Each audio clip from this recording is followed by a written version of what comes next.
pecado, a lei e a graça. O que nos denota ou conota essa questão do pecado, da lei e da graça? E eu quero basear a nossa resenha de hoje em Romanos, no capítulo 8, não, capítulo 7. E você vai ter que acompanhar comigo para que a gente possa entender a visão paulina, que é a visão que realmente nos traz o conceito dessa questão do pecado. Olha só o que Paulo diz. A partir do verso 4, ele faz uma analogia da adúltera, da criança, da mulher que é viúva, sobre a questão da lei e da graça. Ele diz assim: assim, meus irmãos, verso 4, também vós morrestes relativamente à lei, por meio do corpo de Cristo, para pertenceres a outro, a saber, aquele que ressuscitou dentre os mortos, a fim de que frutifiquemos para Deus. Porque quando vivíamos segundo a carne, as paixões pecaminosas postas em realce pela lei, operavam em nossos membros, a fim de frutificarem para a morte. Agora, porém, libertados da lei, estamos mortos para aquilo a que estávamos sujeitos, de modo que servimos em novidade de espírito, e não na caduquice da letra. Que diremos, pois? É a lei pecado? De modo nenhum, mas eu não teria conhecido o pecado se não fosse por intermédio da lei, pois não teria eu conhecido a cobiça se a lei não dissesse, não cobiçarás. Olha que interessante. A lei, ela foi importante no sentido de alertar o homem para os seus erros. Mas Paulo chega a uma conclusão que parece paradoxal para Deus, ou paradoxal em Deus. Por que paradoxal em Deus? Porque ele diz assim, ó, essa mesma lei que está tentando me ajudar, ela aguçou em mim,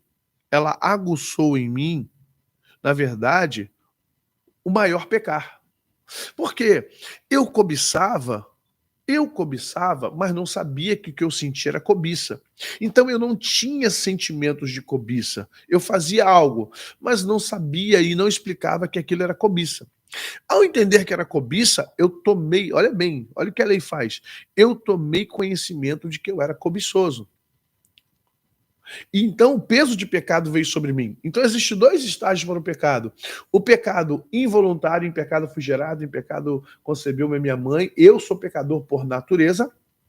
Cometo algumas falhas, tenho algumas falhas dentro de mim, mas não são falhas propositais, não são falhas premeditadas, não são falhas que eu planejo, mas são falhas que ocorrem pela minha natureza, ok? Não quer dizer que eu tenho que cometê-las, mas olha o que acontece com a lei. A lei ressalta o meu erro. A lei ressalta o meu erro. Por quê?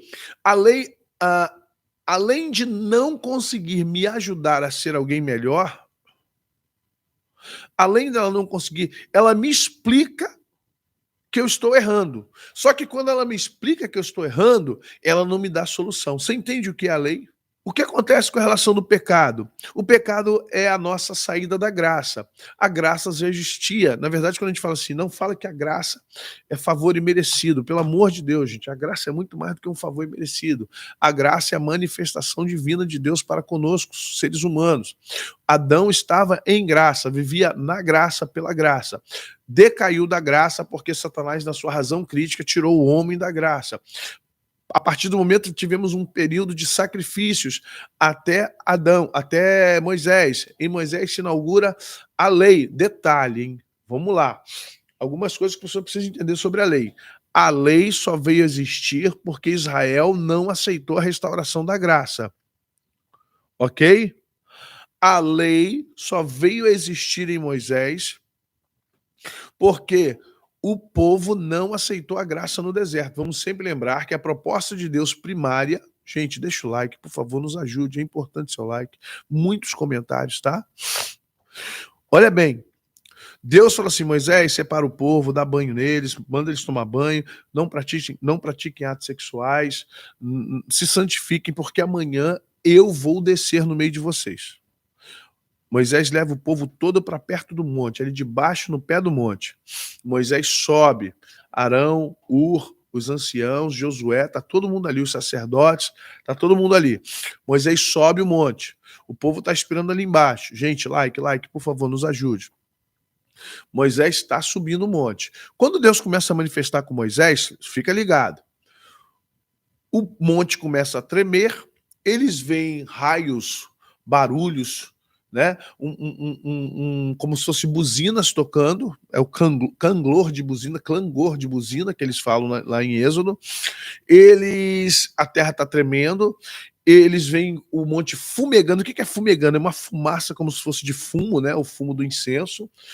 E eles ficam apavorados e começam a gritar com Arão: Arão, Arão, Arão, manda Moisés parar, pelo amor de Deus, Arão, diga a Moisés que nós não queremos, olha bem, diga a Moisés que nós não queremos falar com Deus, estamos com medo.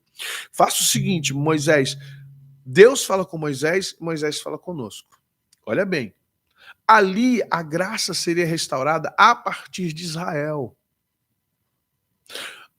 O povo que seria a nação santa, a raça eleita de exclusividade de Deus, propriedade exclusiva de Deus, seria Israel naquele momento.